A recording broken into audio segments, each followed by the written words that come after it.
ಪ್ರಿಯ ವೀಕ್ಷಕರೇ ನಮಸ್ಕಾರ. ನಾನು ವೀರೇಶ್ ಗಡ್ಡಿಮಾಳ್. ಎಸ್ ನ್ಯೂಸ್ಗೆ ಸ್ವಾಗತ. ಇಂದಿನ ಮುಖ್ಯಾಂಶಗಳು: ಲಾರಿ, ಹಾಲಿನ ಟ್ಯಾಂಕರ್, ಬೈಕ್ ನಡುವೆ ಭೀಕರ ಅಪಘಾತ, ಓರ್ವ ಸಾವು, 4 ಸ್ಥಿತಿ ಗಂಭೀರ. ಆಕಸ್ಮಿಕ ಬೆಂಕಿ ತಗುಲಿ ಹೊತ್ತಿ ಉರಿದ ಜಮಕಲಗುಡ್ಡ, ರೈತರ ಬಣವೆ, ತೋಟ, ತಿಪ್ಪೆಗೊಬ್ಬರ, ಕೋಳಿಗಳು ನಾಶ. ಅರಳಹಳ್ಳಿಯಲ್ಲಿ ಮಾರ್ಚ್ 19ರಂದು ಶ್ರೀರಾಮಲಿಂಗೇಶ್ವರ ಜಾತ್ರೆ, ಸಾಮೂಹಿಕ ವಿವಾಹ, ಭಕ್ತರು ಪಾಲ್ಗೊಳ್ಳಲು ಮನವಿ.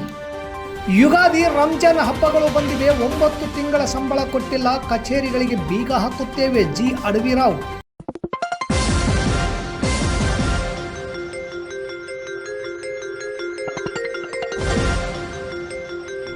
ಎಸ್ ನ್ಯೂಸ್, ಇದು ನಿಮ್ಮ ಧ್ವನಿ. ವಾರ್ತೆಗಳ ವಿವರ. ತಾಲೂಕಿನ ಅಂಚಿನಾಳ್ ಕ್ಯಾಂಪ್ ಬಳಿ ಇರುವ HP ಪೆಟ್ರೋಲ್ ಬಂಕ್ ಹತ್ತಿರ ಭೀಕರ ರಸ್ತೆ ಅಪಘಾತ ಸಂಭವಿಸಿ ಓರ್ವ ಮೃತಪಟ್ಟಿದ್ದಾರೆ. ಇನ್ನುಳಿದ 4 ಗಂಭೀರವಾಗಿ ಗಾಯಗೊಂಡಿದ್ದು, ಗೊಬ್ಬರ ಸಾಗಿಸುತ್ತಿದ್ದ ಲಾರಿ, ಹಾಲಿನ ಟ್ಯಾಂಕರ್ ಹಾಗೂ ಬೈಕ್ ನಡುವೆ ಈ ಅಪಘಾತ ಸಂಭವಿಸಿದೆ. ಸಿಂಧನೂರು ರಾಯಚೂರು ಮುಖ್ಯ ರಸ್ತೆಯಲ್ಲಿ ನಡೆದ ಈ ದುರ್ಘಟನೆ ಸ್ಥಳೀಯರಲ್ಲಿ ಆತಂಕ ಮೂಡಿಸಿದೆ. ಪೊಲೀಸರ ಮಾಹಿತಿಯ ಪ್ರಕಾರ ಗೊಬ್ಬರ ತುಂಬಿಕೊಂಡು ರಾಯಚೂರಿನಿಂದ ಹಂಚಿನಾಳ್ ಕ್ಯಾಂಪಿಗೆ ಬರುತ್ತಿದ್ದ ಲಾರಿ ಹಾಗೂ ಹೊನ್ನಳ್ಳಿಯಿಂದ ಸಿಂಧನೂರಿಗೆ ಬರುತ್ತಿದ್ದ ಹಾಲಿನ ಟ್ಯಾಂಕರ್ ಮುಖಾಮುಖಿ ಡಿಕ್ಕಿ ಹೊಡೆದಿದ್ದು, ಅದೇ ವೇಳೆ ಮಧ್ಯದಲ್ಲಿ ಸಿಲುಕಿದ ಬೈಕ್ ಮೇಲೆಯೂ ಲಾರಿ ಹರಿದಿದೆ. ಡಿಕ್ಕಿಯ ತೀವ್ರತೆಗೆ 2 ಲಾರಿಗಳು ಸಂಪೂರ್ಣ ನಜ್ಜುಗುಜ್ಜಾಗಿದ್ದು, ಬೈಕ್ ಲಾರಿಯ ಚಕ್ರದಡಿಯಲ್ಲಿ ಸಿಲುಕಿಕೊಂಡಿದೆ. ಅಪಘಾತದ ಭೀಕರತೆಯನ್ನು ಕಂಡು ಸ್ಥಳದಲ್ಲಿದ್ದ ಜನರು ಬೆಚ್ಚಿ ಬಿದ್ದಿದ್ದಾರೆ.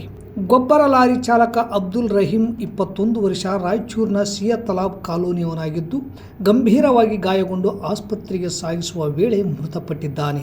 ಹಾಲಿನ ಟ್ಯಾಂಕರ್ ಚಾಲಕ ಹಾಗೂ ಬೈಕ್ನಲ್ಲಿ ಪ್ರಯಾಣಿಸುತ್ತಿದ್ದ 3 ಸೇರಿ 4 ಸ್ಥಿತಿ ಗಂಭೀರವಾಗಿದ್ದು, ಅವರನ್ನು ತಕ್ಷಣವೇ ಸಿಂಧನೂರು ತಾಲೂಕು ಸಾರ್ವಜನಿಕ ಆಸ್ಪತ್ರೆಗೆ ದಾಖಲಿಸಿದ್ದು, ವೈದ್ಯರು ಅವರ ಚಿಕಿತ್ಸೆಗಾಗಿ ತುರ್ತು ಕ್ರಮ ಕೈಗೊಂಡಿದ್ದಾರೆ.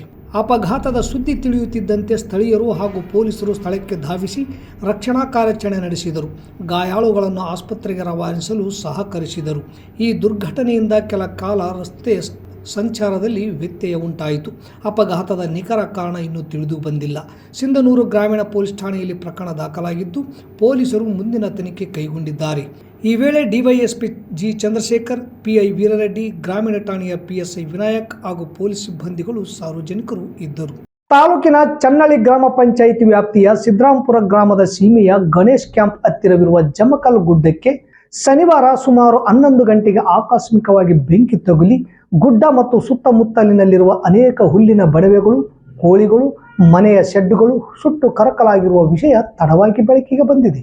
ಜಮಕಲ್ ಗುಡ್ಡದಲ್ಲಿ ಸುಮಾರು 18 ಮನೆಗಳ ಕುಟುಂಬದವರು ವಾಸಿಸುತ್ತಿದ್ದು, ಇದರಲ್ಲಿ ಒಂದು ನೂತನ ಮೊರಾರ್ಜಿ ಶಾಲೆಯೂ ಕೂಡ ಇದೆ.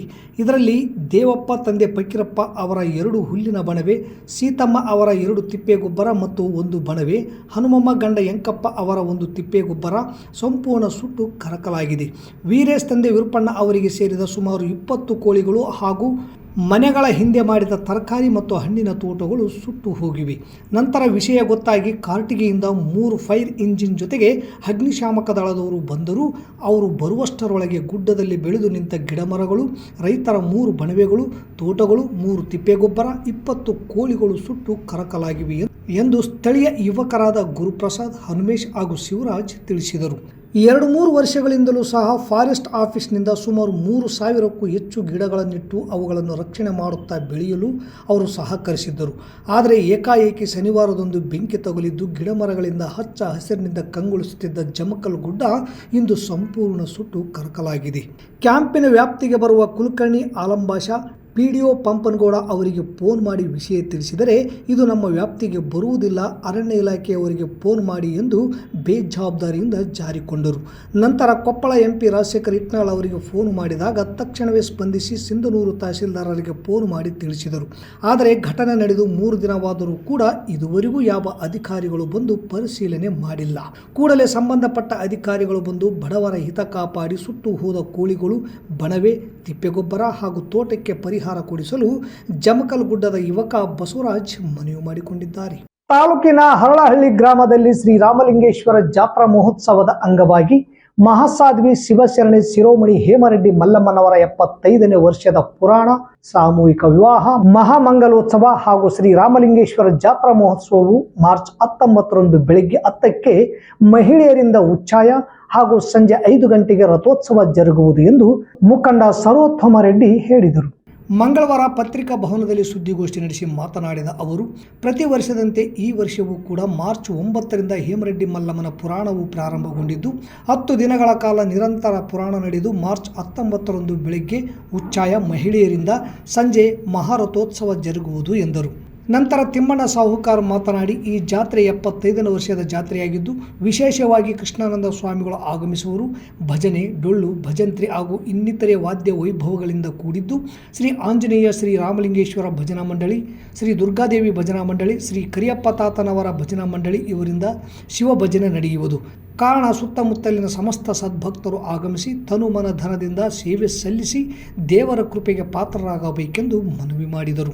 ಈ ಸಂದರ್ಭದಲ್ಲಿ ಆದಪ್ಪ ಬಡಿಗೇರ್, ಜಂಬುನಾಥ್, ರುದ್ರಪ್ಪ ಹೊಗರ್ನಾಳ್, ಸತ್ಯನಗೌಡರು, ಗಂಗಣ್ಣ ಕಾರ್ಟಿಗಿ, ಮಂಜುನಾಥ ಸ್ವಾಮಿ ಸೇರಿದಂತೆ ಅನೇಕರಿದ್ದರು. ನನಗೆ ತಿಳಿದ ಪ್ರಕಾರ ನಾನು ಮೂರ್ನಾಲ್ಕು ತಾಲೂಕಲ್ಲಿ 75ನೇ ವರ್ಷ ನನಗೆ ಇದು ಮೊದಲೇ ಹಳ್ಳಿ ಅಂತ ನನ್ನ ಭಾವನೆ. ಯಾಕಂದ್ರೆ ನಾವು ಇನ್ನೂ ಅವತ್ತು ಹುಟ್ಟಿರಲಿಲ್ಲ. ಸೊ ಇದು 75ನೇ ವರ್ಷ ವಜ್ರ ಮಹೋತ್ಸವ.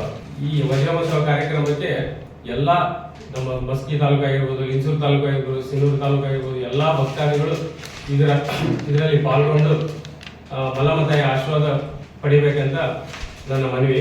ಅದೇ ರೀತಿ 19ರಂದು ಸಾಮೂಹಿಕ ಮದುವೆಗಳು ಇರುತ್ತವೆ. ಅದೇ ರೀತಿ ಅನೇಕ ಸಾಂಸ್ಕೃತಿಕ ಚಟುವಟಿಕೆಗಳು ಇರುತ್ತವೆ. ಆಮೇಲೆ ಪ್ರಸಾದನೂ ಇರುತ್ತದೆ. ಅದಕ್ಕಾಗಿ ಎಲ್ಲ ಸದ್ಭಕ್ತರಲ್ಲಿ ಹೆಚ್ಚಿನ ಸಂಖ್ಯೆಯಲ್ಲಿ ಭಾಗವಹಿಸಿ ಈ ಕಾರ್ಯಕ್ರಮದ ಯಶಸ್ವಿಯಾಗಬೇಕೆಂದು ನಾನು ಮನವಿ ಮಾಡ್ತೀನಿ. ನಮಸ್ಕಾರ. ಬಟ್ ಇದು ವಿಶೇಷತೆ ಏನಂದರೆ ವಜ್ರ ಮಹೋತ್ಸವ ಈ ವರ್ಷ 75ನೇ ವರ್ಷದ ಕಾರ್ಯಕ್ರಮ. ಈ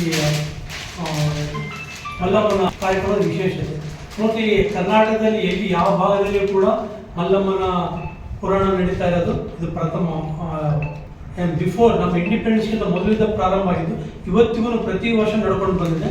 ಅದು ಆ ಗ್ರಾಮದ ವಿಶೇಷತೆ. ಅರಳಳ್ಳಿ ಗ್ರಾಮದ ವಿಶೇಷತೆ ಏನಂದರೆ ಮಲ್ಲಮ್ಮ ಸಾಧ್ವಿ ಮಲ್ಲಮ್ಮನವರ ಪುರಾಣ ನಡೆಸ್ಕೊಂಡು ಬಂದಿರೋದು. ನಮ್ಮ ಗ್ರಾಮೀಣ ಭಾಗದಲ್ಲಿ ಒಂದು ಗಾದೆ ಮಾತಿದೆ, ಸೊಸೆ ಇದ್ದರೆ ಇರಬೇಕು ಹೇಮರೆಡ್ಡಿ ಮಲ್ಲಮ್ಮನ ತಾಯಿ ಅಂತ. ಅಂದರೆ ಆ ತಾಯಿಯ ಸೌಮ್ಯ ಸ್ವಭಾವ, ಒಬ್ಬ ಹಿರಿಯರಿಗೆ, ಅತ್ತೆ ಮಾವಂದರಿಗೆ, ತಂದೆ ತಾಯಿಗಳನ್ನ ಯಾವ ರೀತಿ ನೋಡ್ತೀವೋ ಅದೇ ರೀತಿ ನಾವು ನಡ್ಕೋಬೇಕು, ಅತ್ತೆ ಮಾವಂದರು ಕೂಡ ನಡ್ಕೋಬೇಕಂತ ತೋರಿಸಿಕೊಟ್ಟಿದ್ದು ನಮ್ಮ ಮಹಾಸಾಧ್ವಿ ಮಲ್ಲಮ್ಮ ತಾಯಿ. ಅದಕ್ಕೆ ಈ ಗಾದೆ ಮಾತು ಕೂಡ ನಿಮ್ಮೆಲ್ಲರಿಗೂ ಪ್ರಚಲಿತದಲ್ಲಿದೆ. ಗ್ರಾಮೀಣ ಭಾಗದಲ್ಲಿ ಇರ್ತಕ್ಕಂಥ ಎಲ್ಲ ಜನರು, ನಮ್ಮ ಪೀಳಿಗೆ ಜನರಿಗೆ, ಇವತ್ತಿನ ಯುವಕರಿಗೆ ಗೊತ್ತಿರಲಿಕ್ಕಿಲ್ಲ, ಬಟ್ ನಮ್ಮ ಪೀಳಿಗೆ ಜನತೆಗೆ ಎಲ್ರಿಗೂ ಗೊತ್ತಿದೆ. ಸೊಸೆ ಇದ್ರೆ ಇರಬೇಕು ಹೇಮರೆಡ್ಡಿ ಮಲ್ಲಮ್ಮ ಅಂತ ನಮ್ಮ ಹೇಮರೆಡ್ಡಿ ಮಲ್ಲಮ್ಮನ ಸಿನಿಮಾಗಳೆಲ್ಲ, ನಾಟಕಗಳಲ್ಲಿ ನೋಡಿದವ್ರಿಗಂತೂ ಅನುಭವ ಬರುತ್ತೆ. ಈ ಒಂದು ವಿಶೇಷ ಕಾರ್ಯಕ್ರಮನ ನಡೆಸ್ಕೊಂಡು ಬಂದಿರೋದು ನಮ್ಮ ಹೆಮ್ಮೆ, ಅರಳಳ್ಳಿ ಗ್ರಾಮದ ಹೆಮ್ಮೆ. ತುಂಗಭದ್ರಾ ನೀರಾವರಿ ವಲಯ ಹಂಗಾಮಿ ಕಾರ್ಮಿಕ ಸಂಘ TUCI ಪ್ರಧಾನ ಕಾರ್ಯದರ್ಶಿ ಹಾಗೂ TUCIನ ಜಿಲ್ಲಾಧ್ಯಕ್ಷ ಕಾಮ್ರೇಡ್ ಜಿ ಅಡವಿರಾವ್ ನೇತೃತ್ವದಲ್ಲಿ ಕಾರ್ಮಿಕ ಸಂಘದ ಮುಖಂಡರು ಯರಮರ್ಸ್ ಕಚೇರಿಗೆ ಆಗಮಿಸಿ ಕಳೆದ 9 ತಿಂಗಳಿನಿಂದ ಸಂಬಳ ಕೊಟ್ಟಿಲ್ಲ, ಕೂಡಲೇ ಸಂಬಳ ಪಾವತಿ ಮಾಡದಿದ್ದರೆ ಯರಮರ್ಸ್ ಅಧೀಕ್ಷಕ ಅಭಿಯಂತರದ ವಲಯ ಕಚೇರಿಗೆ ಬೀಗ ಜಡಿಯುವುದಾಗಿ ಎಚ್ಚರಿಸಿ ಜಿಲ್ಲಾಧಿಕಾರಿ ಅವರಿಗೆ ಕೂಡಲೇ 9 ತಿಂಗಳ ಬಾಕಿ ವೇತನ ಕೊಡಿಸುವಂತೆ ಆಗ್ರಹಿಸಲಾಯಿತು.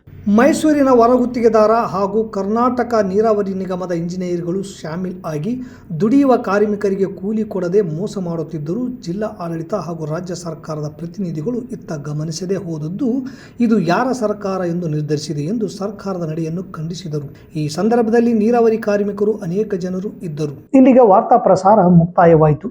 ನಿರಂತರ ಸುದ್ದಿಗಾಗಿ ವೀಕ್ಷಿಸಿ ಎಸ್ ನ್ಯೂಸ್, ಇದು ನಿಮ್ಮ ಧ್ವನಿ. ನಮಸ್ಕಾರ.